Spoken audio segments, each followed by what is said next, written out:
Hey everybody, welcome back to another episode of Sports and Stogies. This is episode 90. How we all doing? Yes, it's still terrible audio. It's still just me solo. We are working on that for the future. Hopefully this doesn't have to last much longer, but bear with me, please.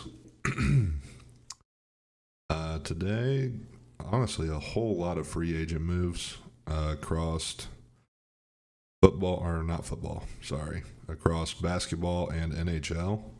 Not a whole lot of football going on. I don't have anything fantasy wise prepared.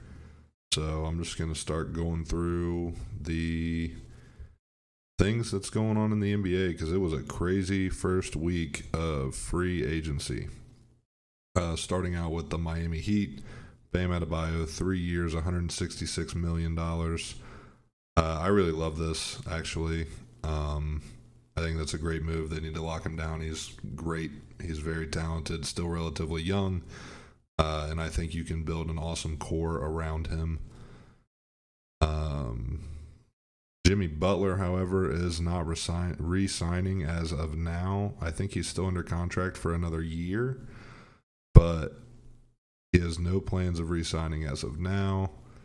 OG Anunoby signed 5 years, $212 million. I know last week they said he was going to be testing free agency. Obviously not. He re-signed with the Knicks. I'm going to try and go through all the signings first and then go through the trades and stuff. So bear with me. Where are we at?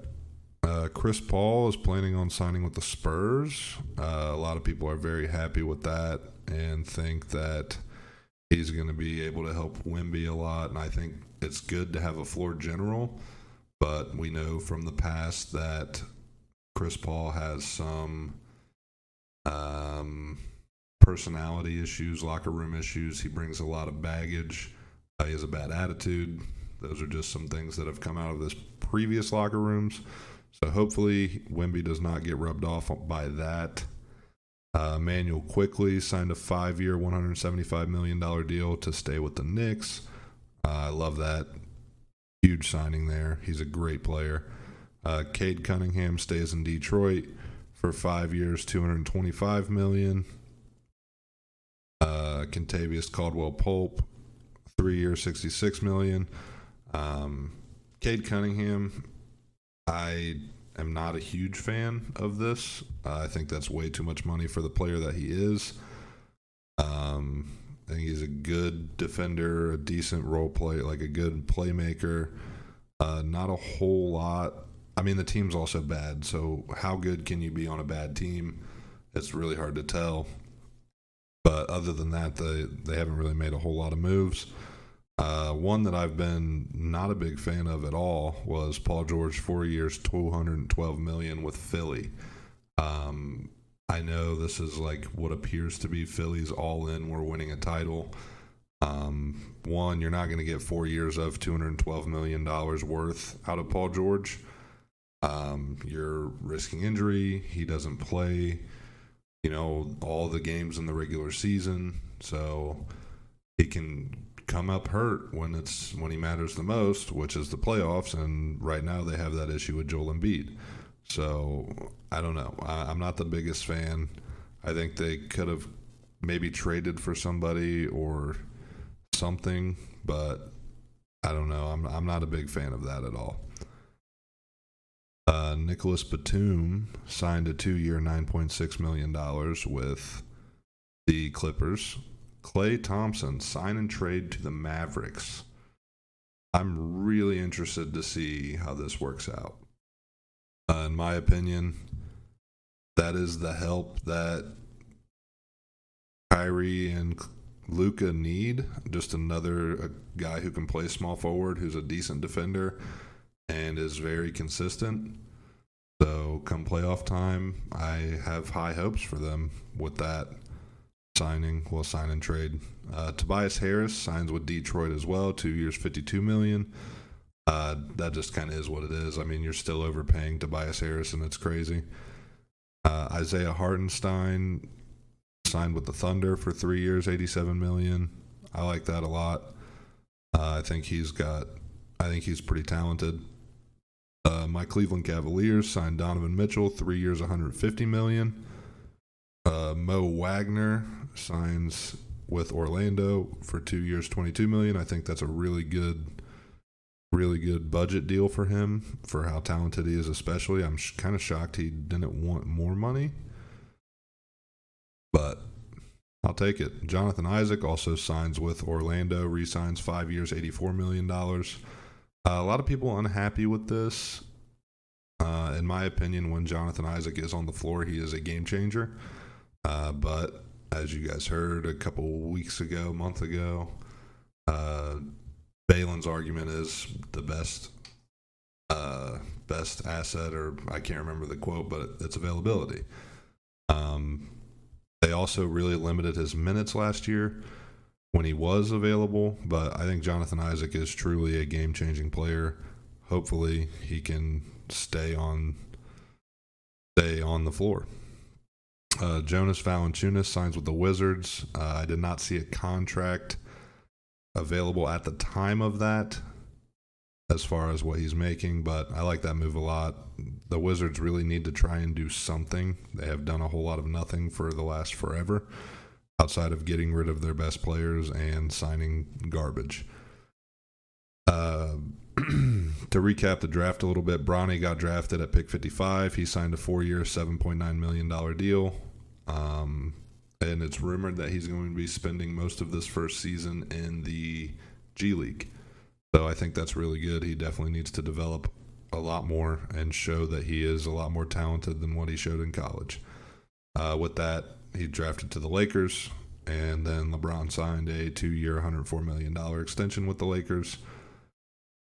And then Buddy Hield had a sign and trade to the Warriors. So as far as signings go, that's all your signings. Now the big one, McCall Bridges got traded to the Knicks. This is my favorite trade that has happened for this entire offseason so far. I'm a big McCall Bridges fan. I think he's very, very talented. I think now you can start to push Julius Randle out and kind of build around McCall Bridges and Jalen Brunson. And already, OG Anunoby as well. Mitchell Robinson's a beast. Like, literally, you take away the black hole of Julius Randle having the basketball, and you have a very, very, very dangerous Knicks team. I believe there was a whole lot of picks, pretty much, and that was about it. A lot of unprotected stuff, a lot of 2 or 3 protected first rounders, I think. And some of them come from other teams. NBA trading's super weird. The Nuggets trade Reggie Jackson for 3 unprotected second rounders. That is insane value for Reggie Jackson, to be honest. I was not expecting that. DeJounte Murray gets traded to the Pelicans for Larry Nance Jr., Dyson Daniels, a 2025 first rounder and a 2027 first rounder. This is really good. They needed a ball handler. DeJounte Murray is a double-double machine, and when he's a floor general and isn't the main scorer, he really flourishes. He is also very good at defense. So that now makes the Pelicans, in my opinion, also a very scary team as long as Zion can stay on the floor. Let's see, any other trades? No other trades, so some rumors going on. Also, James Wiseman signed with the Pacers, which I like that a lot. He'll be coming out behind Miles Turner. So now Miles Turner can stay fresh, stay healthy, stay on the floor. But outside of that, some rumors are that Lauri Markkanen is being targeted by the Warriors, which I like that for them a lot. I think Lauri Markkanen's very, very, very talented. And especially with them getting Buddy Hield, you're starting to get not necessarily a younger core, but younger than what you have now and very, very talented players. Kemba Walker retired. Sad to see.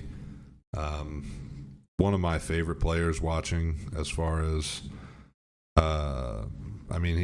his career was just wasted, in my opinion. Just on the horrible, horrible, horrible Hornets for so long. And then, you go to a Celtics team that's not really sure what they're trying to do. They're trying to rebuild, maybe. They're not. Who really knows what they were trying to do at that time? And then you just bounce around, and it's really just on teams that are not that good.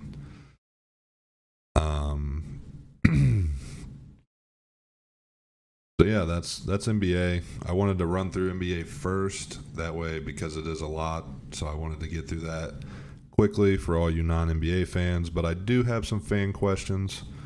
What are my predictions for Michigan Wolverines record? See, that's tough. So they lost a lot of seniors. I still think they're a 10-win team, but that's why I'm going to say 10-2 is probably the best that I think they can do. So yeah, 10-2 is my prediction for Michigan's record. And then the other one is Michigan's team the last team that was built, not bought? So as far as I guess the NIL deals and the transfer portals and everything like that, was Michigan's last team, basically the last team they recruited, that will be the last team recruited. And I don't think so. I think there's still recruits that won't necessarily be chasing money, but will be chasing legacy, because yes, you can make a ton of money, but you could also go in the first round if you're a national champion, i.e. J.J. McCarthy.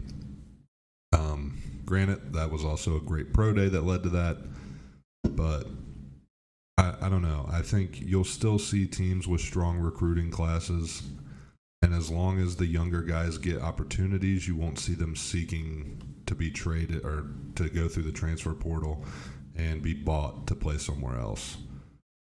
So hopefully that answered the question. I'm kind of all over the place right now. And then kind of a fun one. The Kelsey brothers are starting to brew a light beer. It's called Garage Beer.